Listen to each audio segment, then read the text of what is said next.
नमस्कार, मैं डीवी कुशवाहा। मैं जहाँ खड़ा हूँ वह महेश योगी का समाधि स्थल है, जो कि नैनी के अरैल में स्थित है। आप देख सकते हैं, ये महेश योगी की समाधि स्थल है।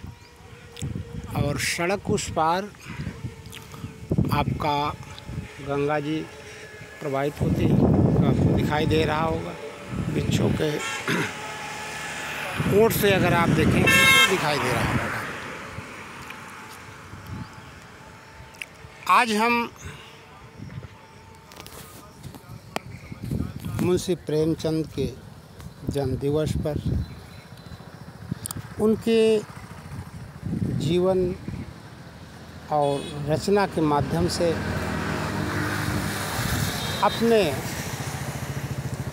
खुद के जीवन के अनुभव से मुंशी प्रेमचंद समाज के लिए कितना कुछ किया, उसके बारे में चर्चा करेंगे।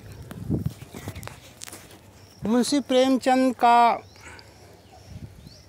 जन्म 31 जुलाई 1880 को बनारस के लमही नामक गांव में हुआ था। इनके बचपन का नाम धनपत राय था और इनके पिता पोस्ट ऑफिस में एक क्लर्क पद पर तैनात थे। इसलिए इनकी शिक्षा दीक्षा अलग अलग ज़िलों में संपन्न हुई और प्रारंभ में इनकी माता का देहांत हो गया था, जिससे इनकी सौतेली माँ से इनका जीवन बहुत दुखी था। और इसी वेदना को अपने उपन्यास में अनेक माँ को मारकर अपने पात्रों के माध्यम से उस वेदना के यथार्थ को दिखाया और समझाया है। इनका विवाह बचपन में कर दिया गया था, जो एक अनमेल विवाह के अंतर्गत आता था, जिससे इनकी पति नहीं, तलाक हो जाता है। और दूसरी शादी शिवरानी के साथ हुआ, जिसमें वे लिखते हैं कि शिवरानी के साथ हमारा जीवन बहुत सुखमय बीता। इनके 2 पुत्र और 1 पुत्री थी, जिसमें अमृत राय इनके बड़े पुत्र थे, जो वर्तमान में इलाहाबाद के अल्लाहपुर में रहते भी हैं, एक लेखक और कवि भी हैं। प्रेमचंद ने अपने जीवन में बहुत कुछ देखा था, झेला था।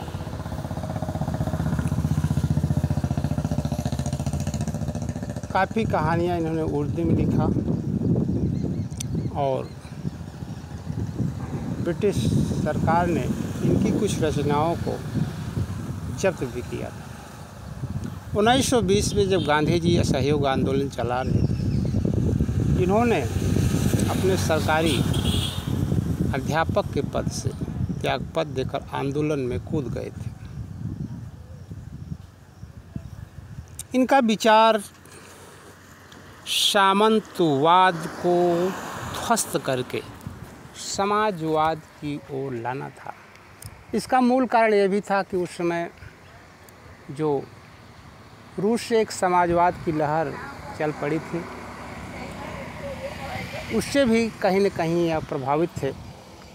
और 1936 में जब नव समाजवादियों का, कवियों का जब एक महासम्मेलन हो रहा था, उसमें भाग भी लिए। और उसी के बाद जब घर वापस आए, 8 अक्टूबर 1936 को यह महान उपन्यासकार हमारे बीच से चला गया। लेकिन उनकी रचनाएं, उनकी यादें आज हमारा पथ प्रदर्शन करती हैं, जो हमें समाज के वास्तविक और यथार्थ स्वरूप से परिचित कराती हैं। उन्होंने अपने जीवन में लगभग दर्जनों उपन्यास और सैकड़ों कहानियाँ, लगभग 300 कहानियाँ इन्होंने लिखा। उनकी संपूर्ण कहानी को 2 भागों में बांटा गया, मानसरोवर भाग 1 और मानसरोवर भाग 2।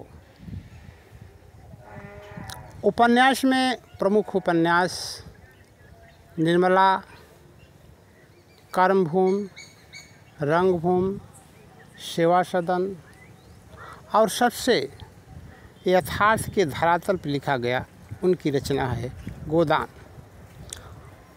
आज हम उनकी सबसे अंतिम रचना, कुछ लोग उनकी सबसे अंतिम रचना मंगलसूत्र को मानते हैं, जो अधूरी थी, उसको पूरा करने के पहले ही यहाँ से प्रस्थान कर गए, इस धरती से, इस धरा से, तो पूरा नहीं हो पाया। जो प्रकाशित उपन्यास हैं उनमें से गोदान सर्वाधिक प्रसिद्ध और चर्चित उपन्यास है। तो हम आज गोदान के माध्यम से सामाजिक ताने बाने उनके क्या थे, इसके बारे में उल्लेख करने का प्रयास करेंगे। गोदान में जहाँ ग्रामीण पात्र के रूप में होरी, धनिया, गोबर, दाता दिन, माता दिन, श्रिया, चमाइन, झुनिया प्रमुख पात्र हैं, वहीं शहरी परिवेश में राय साहब, अमर और मेहता, मालती, मिर्ज़ा जैसे प्रमुख पात्र हैं। उपन्यास की शुरुआत एक सहज भाव से होता है कि गोबर सानी पानी देकर धनिया से कहता है कि आज हमें मिलने जाना है राय साहब के पास, इसलिए गोबर से कह देना कि खेत में चला जाए और हमें लौटने में देर हो सकती है। इस सहज भाव से शुरू होती है उपन्यास। मुंशी प्रेमचंद की यह खूबी है कि अपनी सहजता से ही उपन्यास के पृष्ठभूमि को उकेरना शुरू कर देते हैं। वास्तव में मुंशी प्रेमचंद का यह अतुलनीय और अविस्मरणीय उपन्यास उत्तर भारत के परिचय के लिए आज भी सदैव प्रासंगिक है। इस उपन्यास में 2 बातें अति महत्वपूर्ण हैं।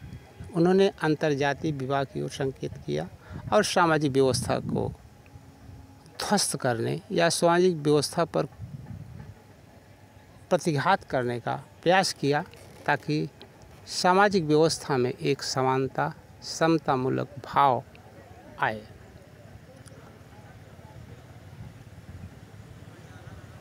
अंतर्जातीय विवाह में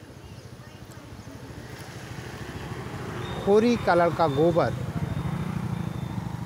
एक विधवा लड़की झुनिया, जो भोला महतो थे, भोला उनका साथी था, उससे विवाह किया, जो ग्वाला समाज से आते थे। इसके अलावा कुछ प्रेम विवाह का भी वर्णन किया। उदाहरण के लिए पंडित माता दिन का लड़का दाता दिन सिलिया चमाइन से अगाध प्रेम करता था और उसके परिणाम स्वरूप एक लड़का भी हुआ। पहले तो वह छिप छिप कर घूमता रहा इधर उधर, लेकिन एक दिन संयोग से वो लड़का मर गया। अब सिलिया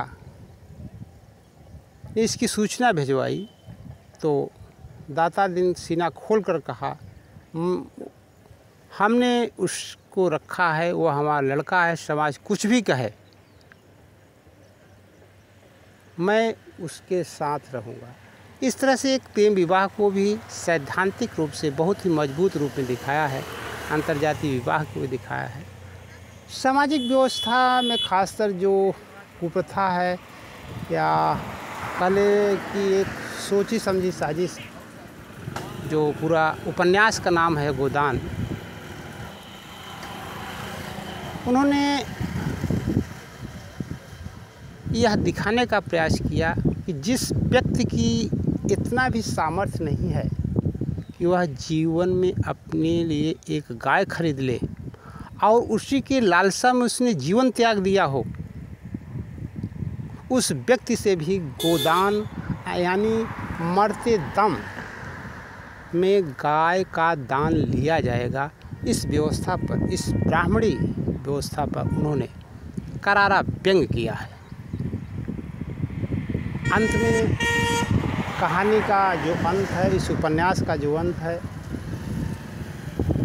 जब गोदान की बात आती है तो उसने न तो उसके पास कोई गाय थी न तो बछिया थी।